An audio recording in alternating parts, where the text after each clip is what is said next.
Bismillahirrahmanirrahim. Assalamualaikum warahmatullahi wabarakatuh. Saya Muhammad Fikri Zikrullah, kelas 12C, absen 22, tahun ajaran 2020-2021. Saya di sini akan menjelaskan tentang Zawil Furud pada ilmu Mawaris. Yang pertama ada pengertian dari Zawil Furud, yaitu artinya ahli waris yang mendapatkan bagian tertentu sesuai dengan yang ditentukan Al-Quran dan As-Sunnah. Lalu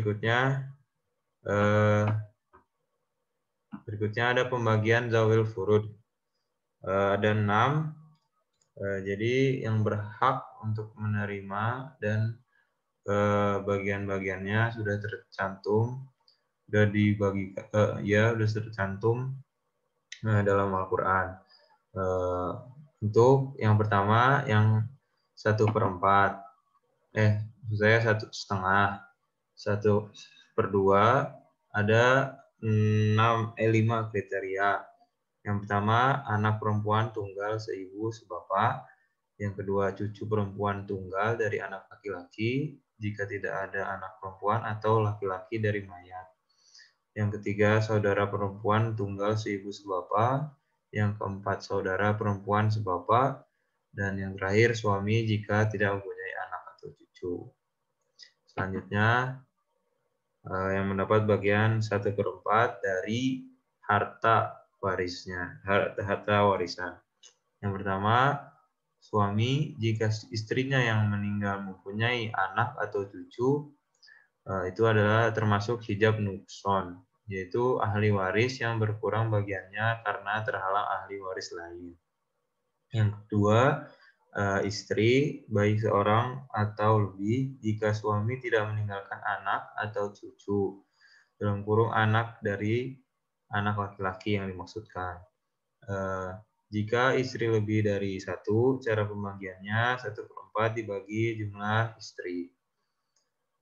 Selanjutnya ada 1/8 yang mendapat bagian 1/8 dari harta warisan, yaitu istri jika suami meninggalkan anak atau cucu.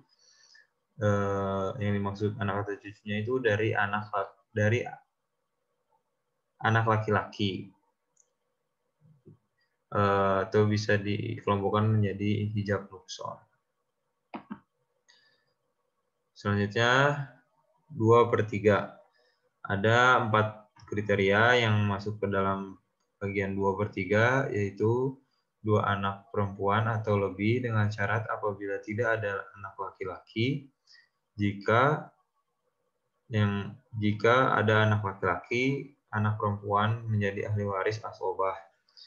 Yang kedua, 2 saudara perempuan kandung atau lebih. Yang ketiga, 2 anak perempuan atau lebih dari anak laki-laki cucu jika tidak ada anak perempuan. Yang keempat, 2 saudara perempuan sebapak atau lebih jika tidak ada saudara perempuan yang seibu, sebapak, atau sekandung. Yang kelima, ada ibu apabila ada 1/3 bagiannya, ibu apabila yang meninggal tidak meninggalkan anak atau cucu dari anak laki-laki atau 2 saudara laki-laki maupun perempuan, yang baik saudara kandung maupun sebapak atau seibu. Ini 2 saudara laki-laki maupun perempuannya. Yang kedua, 2 orang saudara seibu atau lebih, baik laki-laki maupun perempuan. Selanjutnya yang terakhir adalah bagian 1/6. Ada 7 kriteria. Yang pertama, ibu apabila yang meninggal mempunyai anak cucu dari anak laki-laki atau 2 saudara atau lebih, baik saudara laki-laki atau perempuan, sekandung, sebapak, atau seibu. ijab nukson maksudnya. Yang kedua, bapak jika yang meninggal itu meninggalkan anak atau cucu dari anak laki-laki. Yang ketiga, kakek jika yang meninggal itu meninggalkan anak atau cucu dari anak laki-laki sedangkan ayah tidak ada. Yang keempat, nenek jika ibu dari mayit tidak ada. Yang kelima, cucu perempuan dari anak laki-laki baik sendirian atau lebih jika bersama satu anak perempuan. Apabila anak perempuan mayit lebih dari satu, cucu perempuan itu tidak mendapat harta pusaka. Yang keenam, saudara seibu tunggal, baik laki-laki maupun perempuan.